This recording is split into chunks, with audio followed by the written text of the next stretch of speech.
Hi, welcome back to Casual Watch Reviews. Well, this week we're diving into an underwater adventure and checking out the new Citizen Ecozilla, the ultimate combination of form and function. Thanks to Citizen, I have the privilege of reviewing one of the new green and black versions. This watch has been released before, but 2023 sees the release of two new versions, the green and black that we're reviewing today, and also a yellow and steel version. So let's kick off the review and see what we think of the new Ecozilla.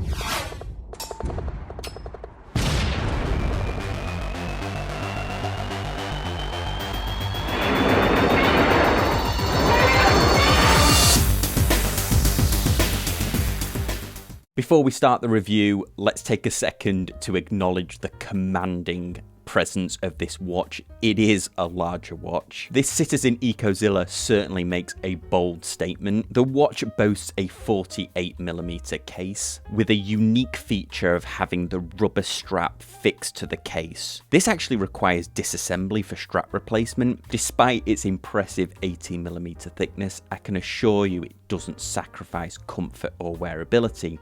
Here you can see it on my 7.2 inch wrist. Even though the case is 48mm, due to it being round, that also means it has a 48mm lug to lug. And the strap is securely fastened and slender, creating a comfortable fit for a watch of its size and weight. I also like the way that Citizen have designed the case, because it's well balanced and it eliminates that feel of the watch hanging off your wrist when your arm is by your side. They've done an excellent job of this, and the watch wears comfortably based on whatever position your arm is in. Maybe an improvement for a future version could be titanium as well. The watch features Citizen's excellent EcoDrive technology, which means it will charge from most light sources. On paper, all of the specs make sense for a watch that was built for this diving purpose. Although one of the confusing things for me is the use of mineral crystal. Citizen touts it as both impact and shatter resistant, which would indicate it's better option for diving compared to Sapphire. However, I would argue if you had a Sapphire crystal that was as thick as the mineral crystal on here, you wouldn't really need to worry about that shattering either. Plus, you get the added benefit with Sapphire of scratch resistance, which can only be a bonus for this watch if it's being used for its intended purpose. And also, not to mention, some of the most capable dive watches in the world use Sapphire crystal, like Doxa, the Rolex Sea Dweller, Omega's new Ultra Deep, and the new Rolex Deep Sea Challenge. This watch has an amazing 11,000 meters of water resistance, although the risk of comparing it against the Rolex is that the Citizen Ecozilla probably has far more of a likely chance to end up on the wrist of a diver than the Rolex would. But even so, I think they could have easily included Sapphire. I just reviewed a $99 Casio that had Sapphire on it, so the pricing difference must only be marginal. The mineral crystal will serve you very well, of course, and it does feature an anti-reflective coating, which, as you can see from these outdoor shots, works very well. This watch is designed to be a serious bit of diving kit. Everything about the design shows it was built for purpose. The bezel is precise,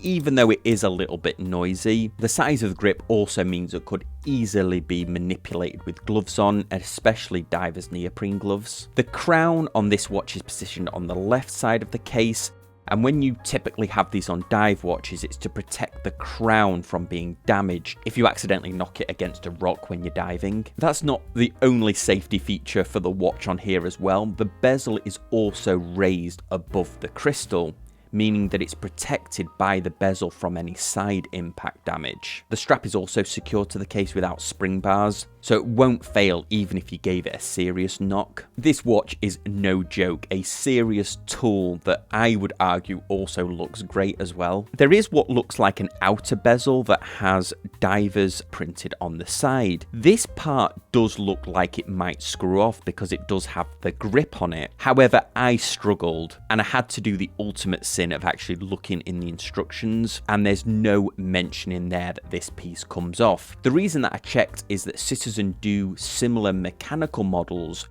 where you can remove a ring to give you access to the bezel. This is great for clearing out any sand and any other debris that might get into the watch when you're using it for diving. So if I missed that this part can be unscrewed, I apologise, but as this watch was loaned to me, I didn't want to go at it with too much force. Citizen lists this watch on the website as having a black coating, but in real life it's more of a dark gunmetal, which looks fantastic, even though it is a bit of a fingerprint magnet. The Ecozilla has a unidirectional bezel that is perfect for timing dives. The bezel is a precise 60 clicks. The only improvement, I would argue, is the inclusion of the numbers in green. The green on the dark gunmetal isn't easy to read at all. Maybe they could lume these markers, but there is a lume pip at the top of the bezel that does glow with the same intensity as the lume on the dial. So that is a quick reference for timing your dives as well. The dial is simple but offers a lot of contrast. The indices are printed with a generous application of lume. As colours get distorted when you're diving, it's far more important to have a high contrasting dial than a dial of a specific colour. The date is nicely placed at the 3 o'clock, but it does get lost on the dial a little bit. One thing I did notice was the slight misalignment of the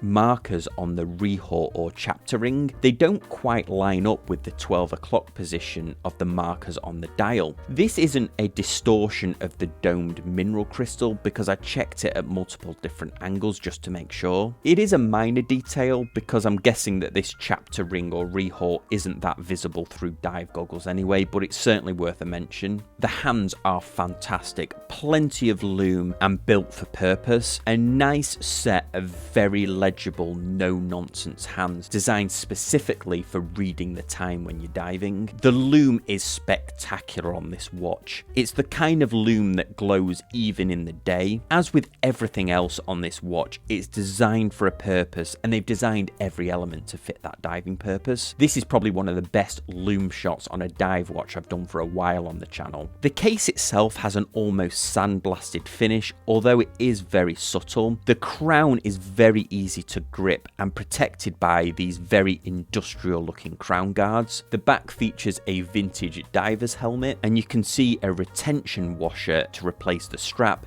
so you don't compromise the water integrity of the rest of the watch when you're swapping the strap out. The strap is very comfortable to wear, thankfully, because that's your only real choice on this watch. The strap is designed to fasten very securely on your wrist. There is a heavy-duty double-sided buckle and a metal keeper, clearly designed so the watch doesn't come undone as you're diving. But in normal day-to-day use, it does take a little bit of effort the first couple of tries to get this watch off and on. There is a bit of a learning curve. The watch comes in a really cool Pelican-style box, and this is where you will find the extra diver's extension strap. This offers a massive amount of extra strap. I'm sure even the thickest wetsuit could easily be accommodated. The box I received, however, does have a few quality issues, as some of the internal rubber parts are coming away. This is a review copy, so the box could be prototype as well. Also, the watch could be, so that alignment of the bezel could be corrected in the actual production models. I think the Ecozilla dive watch is a great choice for anyone that wants a robust, tough and fashionable looking watch. Even if you intend to wear it for weekends as opposed to putting it through its paces diving, it will bring a smile to your face every time you put it on. It is heavy for sure, but once you get used to it, I had no issues with the week that I had to review this watch. These watches are now available on Citizen's website, although I do have to say the pricing is a bit confusing. The two new versions are priced at $595 for the yellow strap and $675 for this version. I'm not entirely sure what the difference is except for the case colour. The previous version is currently on sale on Citizen's website for $476. Although at any of these prices, I think this watch is great value based on its build quality, its form and function. Thanks to Citizen for loaning me this watch. It's going back out in the post to you later today. But more importantly, let me know what you think in the comments section down below. If you're new to the channel, I would love it if you subscribed, and if you enjoyed the video, hit that thumbs up and the bell notification so you can be notified the next time I do an upload. If you really enjoyed the video and you would like to help the channel, you can use the new super thanks feature just below this video. As always, I appreciate you watching, and I'll see you next time on Casual Watch Reviews.